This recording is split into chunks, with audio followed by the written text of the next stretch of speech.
भोपाल में इंडिया का सबसे पहला एल्गे ट्री इंस्टॉल हुआ है, लेकिन सवाल ये है कि आखिर ये काम कैसे करता है और कैसे एक अकेला आर्टिफिशियल पेड़ 25 बड़े और पुराने पेड़ों के बराबर हवा साफ कर सकता है। तो इसकी इंजीनियरिंग आपका दिमाग हिला देगी। इस फ्यूचरिस्टिक पेड़ को इंडिया के ही मशरूम वर्ल्ड ग्रुप की एक बड़ी टीम ने 2 साल की डीप रिसर्च के बाद बनाया है, जिसमें 50 से ज्यादा टॉप इंजीनियर्स और बायोटेक्नोलॉजिस्ट शामिल थे। इसे भोपाल के स्वामी विवेकानंद पार्क में इंस्टॉल किया गया है, पर यह कोई आम पेड़ नहीं है। ये एक हाईटेक बायोलॉजिकल मशीन है जिसे फोटो बायो रिएक्टर कहते हैं। अगर हम इसके पार्ट्स देखें तो इसमें एक बड़ा सा ट्रांसपेरेंट एक्रेलिक सिलेंडर होता है। इस सिलेंडर के अंदर 600 से 1000 लीटर पानी और बिलियंस ऑफ माइक्रोस्कोपिक एल्गे भरी होती हैं। नीचे के हिस्से में हेवी ड्यूटी फैंस और एक स्पेशल स्पार्जर लगा होता है। टॉप पर सोलर पैनल्स और अंदर रात के लिए रेड और ब्लू एलईडी लाइट सेट होती हैं। अब ध्यान से समझिए कि ये काम कैसे करता है। इसका मैकेनिज्म 2 स्टेप्स में चलता है, मैकेनिकल और बायोलॉजिकल। तो स्टेप 1 में होता है क्या है कि जैसे ही बाहर सड़क पर कोई ट्रक धुआं छोड़ता है, इस मशीन के स्मार्ट सेंसर्स उस पोल्यूशन को डिटेक्ट कर लेते हैं। इसके बेस में लगे पावरफुल फैंस उस जहरीली हवा को वैक्यूम की तरह अंदर खींच लेते हैं। फिर इस गंदी हवा को हाई प्रेशर के साथ टैंक के सबसे नीचे लगे स्पार्जर, जिसमें माइक्रो होल्स होते हैं, उसके थ्रू पानी में ढकेला जाता है। इस प्रेशर की वजह से पानी में मिलियंस छोटे छोटे बबल्स बनते हैं। जैसे ही बबल्स पानी में ऊपर आते हैं, हवा में मौजूद धूल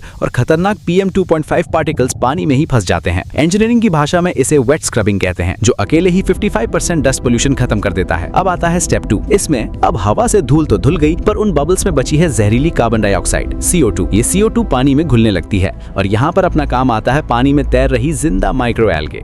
देखो, असली पेड़ों को अपनी सारी एनर्जी मिट्टी में जड़ें और मोटी लकड़ी बनाने में लगानी पड़ती है, पर इन एल्गे को ग्रेविटी से कोई लड़ाई नहीं करनी। ये अपनी 100% एनर्जी सीधा उस CO2 को खाने में लगाती हैं। इनके सेल्स के अंदर एक बायोलॉजिकल पंप होता है जो CO2 को वायलेंटली खींचते हैं और बदले में बिल्कुल प्योर फ्रेश ऑक्सीजन हवा में फेंक देते हैं। रात में धूप ना होने पर टैंक के अंदर छिपी स्पेशल LED लाइट्स ऑन हो जाती हैं, जो इन एल्गे को ट्रिक करती हैं कि अभी भी दिन है। इस ट्रिक से ये मशीन 24 घंटे हवा साफ करती रहती है और 1 साल में 1.5 टन CO2 निकल जाती है। और जब एल्गे बहुत ज्यादा बढ़ जाए तो उस एक्स्ट्रा ग्रीन स्लज को निकालकर उससे बायोफ्यूल और खेती की खाद बनाया जा सकता है। भोपाल के बाद जल्द ही ये मशीन्स आपको मुंबई, बेंगलुरु और दिल्ली के हेवीली कंजेस्टेड ट्रैफिक सिग्नल्स और अंडरग्राउंड मेट्रो स्टेशंस पर हवा साफ करती दिखेंगी। सोचिए, आगे चलकर हमारे हाईवेज के डिवाइडर्स और अंडरग्राउंड मेट्रो स्टेशंस में ये एल्गे ट्रीज लगे होंगे, जहां आम पेड़ जिंदा ही नहीं रह सकते। तो क्या ये असली पेड़ों की जगह ले लेगा? बिल्कुल नहीं। असली पेड़ पशु पक्षियों को घर और मिट्टी को मजबूती देते हैं, जो ये मशीन नहीं कर सकती। ये एल्गे ट्री असली पेड़ों का रिप्लेसमेंट नहीं,